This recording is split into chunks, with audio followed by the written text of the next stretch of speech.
Setiap kali bocah trinokular kembali, ia akan selalu membawa lebih banyak atau lebih sedikit kristal yang terbakar. Terkadang jumlahnya terlalu banyak, itu akan dimasukkan ke dalam 2 rumah kayu di bawah. Jika kurang, itu akan dilemparkan langsung ke Luo Zeng. Pada awalnya, bocah 3 mata itu memiliki wajah dingin dan banyak kontak dengan Luo Zeng dan Feng Ye. Suatu ketika, bocah bermata 3 itu mengembalikan kristal bukit yang terbakar, dan pada saat yang sama mengeluarkan kecoa hitam dari kristal-kristal yang terbakar itu. Kecoa kecil itu dibawa ke dalam cahaya, dan permukaan tubuh mulai lepas dari jejak hitam. Mang! Bocah 3 mata itu bahkan memberi Xiao Xiao sebagai hadiah untuk Feng Ye. Lagu Phoenix terlihat pada hal gelap, di mana Anda bersedia meminta hal aneh seperti itu. Siapa yang tahu kalau bocah trinokular itu langsung melempar kecoa ke lagu Phoenix, dan ketika dia menyentuh lagu Phoenix, dia mendobrak jiwa lagu Phoenix, dan kemudian lagu Phoenix merasa bahwa kekuatan jiwanya mulai meroket. Hitam ini rasa malu lebih efektif daripada kristal jiwa. Bocah 3 mata itu mendengus dan pergi. Ketika bocah 3 mata itu pergi, Luo Zeng juga mempelajari beberapa karakteristik wilayah gelap. Setiap kali tugas membuat lilin selesai, Luo Zeng berjongkok di luar rumah kayu, duduk di persimpangan cahaya lilin dan kegelapan, dan menguji beberapa karakteristik medan gelap. Dia melepaskan beberapa potongan kayu dari sudut rumah kayu, dengan hati-hati membajak potongan kayu ke dalam kegelapan, dan dengan hati-hati menariknya. Strip kayu tidak berubah sama sekali. Selain menggunakan potongan kayu, Luo Zeng juga menjelajahi lilin ke dalam kegelapan, dan lilin itu tidak berubah ketika sudah dipulihkan. Itu pasti energi. Kayu rumah kayu sama dengan lilin. Tidak ada fluktuasi energi. Tidak ada kekuatan di sisi lain. Tidak ada bahan dengan fluktuasi energi. Anda dapat dengan bebas masuk dan keluar di area gelap dan dunia luar. Pasir, batu, jiwa, dan tubuh pihak lain mengandung energi. Begitu benda-benda ini mengandung energi, mereka akan mengalami masalah begitu jatuh ke wilayah gelap. Feng Ye. Luo Zeng memanggil. Feng Ye berjalan mendekat dan memasang ekspresi enggan di wajahnya, tetapi dia masih mengeluarkan tanda dari cincin sumi. Tubuh Luo Zeng tidak dapat memiliki ruang whisky. Dia hanya dapat menggunakan benda-benda Feng Ye untuk dipelajari. Token penyanyi di sisi lain dari lagu itu adalah pedang kuno. Menurut Feng Ye, pedang ini ditemukan pada hari ke-12. Luo Zeng memegang pedang kuno dan dengan lembut mendorong ujung pedang ke dalam kegelapan. Apa yang terjadi dalam kegelapan? Luo Zeng tidak tahu. Tetapi saat ketika pedang dan kegelapan bertemu, Luo Zeng dan Feng Ye merasakan fluktuasi energi pada saat yang sama. Ketika Luo Zeng menarik keluar pedang kuno, ujung depan pedang kuno lebih sedikit disikat. Potongan, seolah dipotong pendek oleh gelap. Melihat adegan ini, wajah Feng Ye dan Luo Zeng semuanya berubah. Setelah jembatan kayu dibangun di belakang kuil surga, banyak murid Tiangong jatuh ke dalam kegelapan. Meskipun mereka semua tahu bahwa mereka akan mati setelah jatuh ke dalam domain gelap, saya tidak berharap domain gelap ini begitu kejam kepada makhluk-makhluk dalam cahaya. Luo Zeng menatap ujung depan pedang kuno, berpikir sejenak, lalu tiba-tiba membanting pedang ke dalam kegelapan dan menikam tanah dalam kegelapan. Sebelum pedang kuno sepenuhnya dihilangkan, Luo Zeng tiba-tiba menghantam cahaya dalam gelap.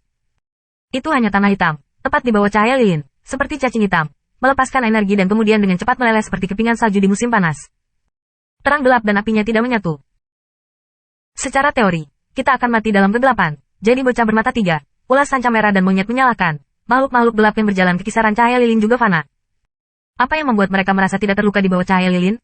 Bisakah itu digunakan untuk kita? Petik 2. Selama Anda bebas, studi seperti Luo Zeng dilakukan setiap hari. Meskipun Feng Ye akan sepenuhnya bekerja sama dengan Luo Zeng, dia tidak tertarik dengan ini. Sebaliknya, dia lebih bersedia untuk duduk dan menemani Luo untuk berbicara tentang hal lain, seperti kesenangan dari istana Taiji, atau dengan 3 murid. Ketika dia bertanya tentang asal-usul Luo Zeng tidak akan menutup. Setelah berbicara, Feng Ye juga menghindari topik ini beberapa kali. Namun, Luo Zeng tidak memberitahu Feng Ye. Semakin dia penasaran dengan hati Feng Ye, dia mengambil keputusan. Jika dia beruntung, dia akan kembali ke istana Taiyuan dan dia harus menyiksa 3 murid. Tanda seru. Bocah trinokular ini tentu saja jelas tentang pikiran Luo Zeng dan Feng Ye, tetapi dia tidak menghentikannya dan tidak menggunakan ancaman. Terbatas pada rumah kayu kecil, sumber daya di sini tidak cukup bagi mereka untuk memasuki domain gelap. Dapat dikatakan bahwa domain gelap adalah kandang terbesar. Ini untukmu. Ketika bocah trinokular itu kembali lagi, ia melemparkan buah biru ke Luo Zeng. Luo Zeng juga tidak ambigu, dan kemudian mengambil buah-buahan ini ke dalam perut. Begitu dia baru saja menelan, dia hanya merasa bahwa organ-organ internal terbakar.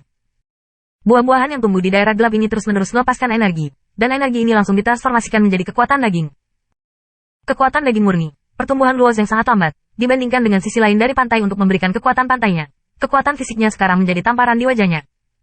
Setelah makan buah, kekuatan fisik sebenarnya meningkat tajam, dan Luo Zeng secara alami kagum. Melihat wajah Luo Zeng yang terkejut, bocah bermata 3 itu juga agak bangga dan berkata, lakukan dengan baik di sini, dan itu akan baik di masa depan. Meskipun karakter bocah bermata 3 ini sangat dingin, tetapi bidikannya juga murah hati, terutama di wilayah gelap. Tampaknya tanah itu adalah harta karun, dan ada nilai yang besar jika Anda meletakkan satu benda di sisi lain. Waktu berlalu hari. Tidak ada konsep siang dan malam di sisi lain, tetapi Luo Zeng memiliki catatan yang akurat. Dia dan Feng Ye telah berada di bengkel lilin ini selama 3 bulan, dan mereka telah membuat sekitar 1000 lilin. Lagu Phoenix mengisyaratkan Luo Zeng beberapa kali. Setelah bocah bermata tiga dan ular piton raksasa pergi, mereka memerintahkan Lilin untuk melarikan diri. Luo Zeng selalu ragu-ragu. Jika bocah laki-laki bermata tiga itu mengawasi dirinya sendiri dan hidup dengan cara lain di sekitarnya, maka itu menyesakkan. Hanya ada satu kesempatan untuk melarikan diri, dan Luo Zeng harus berhati-hati dalam memastikan kesuksesan. Hanya di minggu pertama 3 bulan. Luo Zeng dan Feng Ge saling bekerja sama dan masih membuat cairan lilin. Tiba-tiba aku merasakan tanah bergetar. Keduanya saling memandang dan mereka sangat aneh. Bocah itu kembali begitu cepat. Ketika mereka sampai di pintu, mereka melihat tangan raksasa berbulu mencuat keluar dari kegelapan. Dari tangan raksasa itu, setetes darah merah gelap turun seperti hujan. Darah ini juga merupakan materi gelap, setelah diterangi oleh lilin. Sambil melepaskan jejak energi, dengan cepat menghilang.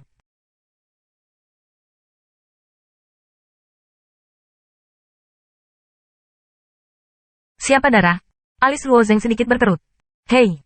Tangan ulas sanca raksasa itu dibuka setelah mendarat, dan kemudian bocah bermata tiga itu berbaring di telapak tangannya. Daging di bawah tubuhnya tampaknya telah digigit oleh monster yang tak terhitung jumlahnya. Tidak ada yang utuh.